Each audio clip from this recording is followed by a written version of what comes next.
હાસોડ તાલુકામાં શાળાની વિદ્યાર્થીઓની જોડે શારીરિક અડપલા કરનાર નરાધમ શિક્ષકને 3 વર્ષની સજા અંકલેશ્વર કોર્ટ દ્વારા ફટકારી હતી।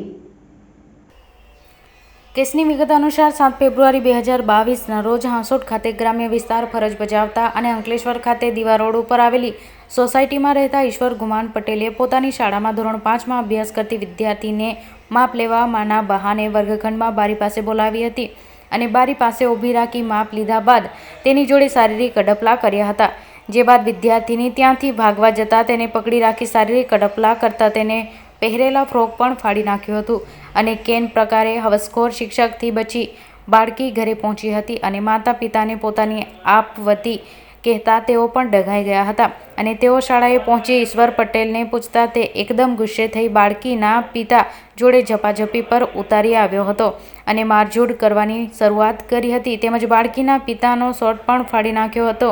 અંતે બાળકીના પિતા હાંસોડ પોલીસ મથકે પહોંચી આ અંગે 8 ફેબ્રુઆરી 2022ના રોજ ફરિયાદ આપતા મામલો સામે આવ્યો હતો। હાંસોડ પોલીસે ઈશ્વર ગુમાન પટેલ વિરુદ્ધ પોક્સો એક્ટ, છેડતી અને આઈટી એક્ટ હેઠળ ગુનો નોંધી તેની ધરપકડ કરી હતી અને Ankleshwar additional district and sessions જજ વિજય કલોત્રાની કોર્ટમાં ચાર્જશીટ રજૂ થયા બાદ કેસ ચાલી જતા 16 જેટલા શાહેદો અને 8 જેટલા દસ્તાવેજી પુરાવા રજૂ કરી તપાસ કરવામાં આવ્યા હતા। સરકારી વકીલ પિયુષ રાજપૂત દ્વારા પુરાવા અને શાહેદોની પૂછપરછ આધારે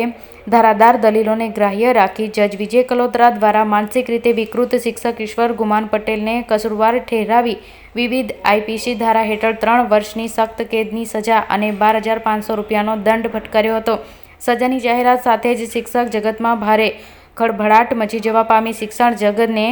કલંકિત કરનાર ઈશ્વર ગુમાન પટેલને સામે ફટકારની લાગણી વરસી હતી।